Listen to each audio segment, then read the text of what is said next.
হে কংস, তুমি যাৰ ৰথ চলাই আছা তেওঁলোকৰ অষ্টম গৰ্ভৰ সন্তানে তোমাক বধ কৰিব।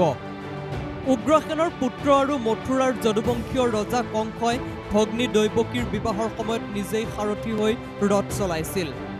দৈৱকী আৰু বাসুদেৱৰ বিবাহৰ দিনা যেতিয়া কংসই ৰথ চলাই আছিল তেতিয়া আকাশৰ পৰা এটা কণ্ঠস্বৰ শুনা গৈছিল, যিয়ে কৈছিল, হে কংস, তুমি যাৰ ৰথ চলাই আছা তেওঁলোকৰ অষ্টম গৰ্ভৰ সন্তানে তোমাক বধ কৰিব। এই ভৱিষ্যতবাণী শুনাৰ পাছতে দৈৱকী আৰু বাসুদেৱক কাৰাগাৰত আবদ্ধ কৰি ৰাখিছিল।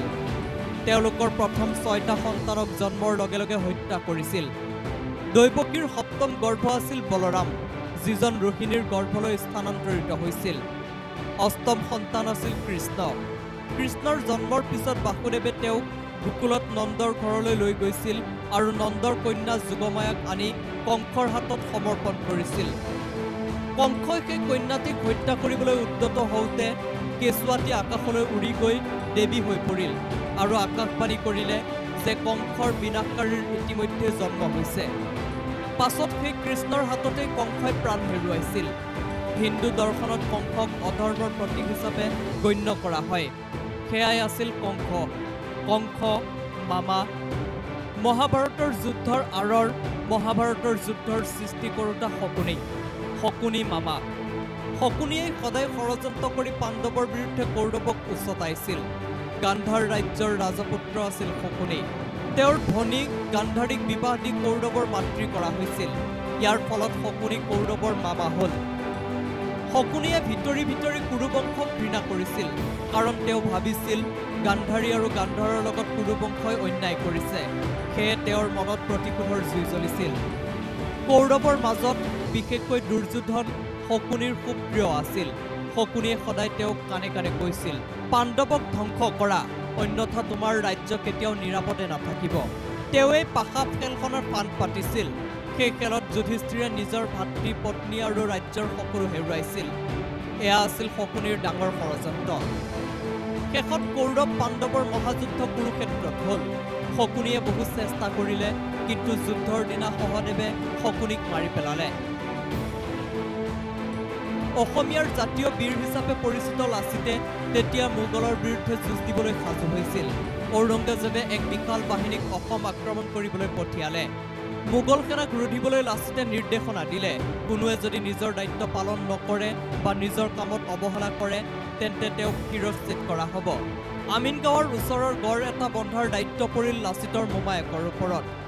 মোমায়েকৰ অৱহেলাৰ বাবে গড় নিৰ্মাণৰ কাম লেহেমীয়া হ'ল। খঙত জ্বলি পকি হেংদাং উলিয়াই একে ঘাপতে মোমায়েকক কাটি নুচেও কৰিলে লাচিতে আৰু ক'লে, দেশতকৈ মোমাই ডাঙৰ নহয়। সেয়া আছিল লাচিতৰ বিষাক্ত মোমায়েক। মামা, এতিয়া আহিছোঁ আধুনিক যুগলৈ। হাজাৰ হাজাৰ বিদ্যালয় বন্ধ হৈছে। শিক্ষা গ্ৰহণ এতিয়া এক ব্যয়বহুল কাৰবাৰ। হাস্পতালৰ নামত কেৱল অট্টালিকা।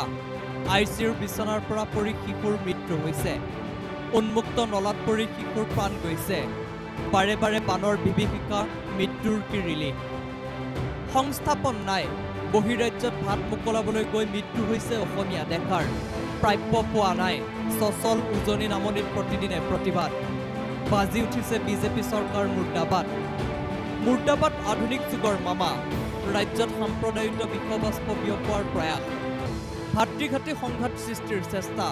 এই প্ৰসংগই সভাই সমিতিয়ে উত্থাপন কৰি হিমন্ত বিশ্ব শৰ্মাক তুলাধনা গৌৰৱ গগৈৰ। মহাভাৰতৰ ভিতৰত যুধিষ্ঠিৰ, দুৰ্যোধন ভাই ককাইক একেলগে ডাঙৰ হ'ল।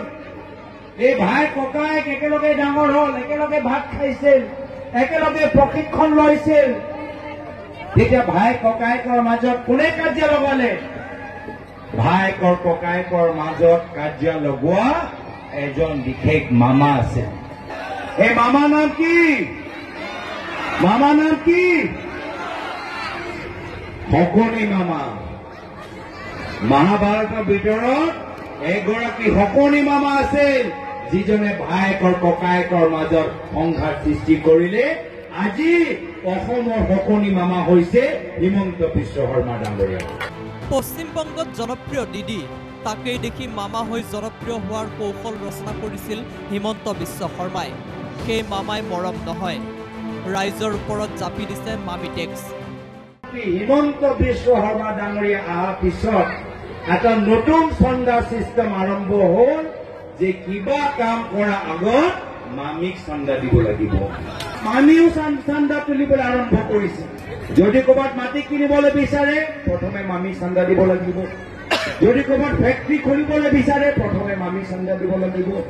যদি গুৱাহাটীৰ ভিতৰত মেকডনাল্ডৰ দোকান বহাবলৈ বিচাৰে প্ৰথমে মামিক চান্দা দিব লাগিব। যদি ক'ৰবাত ফ্লাইঅভাৰ বনাইছে কাষৰ মাটিটো মামিক চান্দা হিচাপে দিব লাগিব।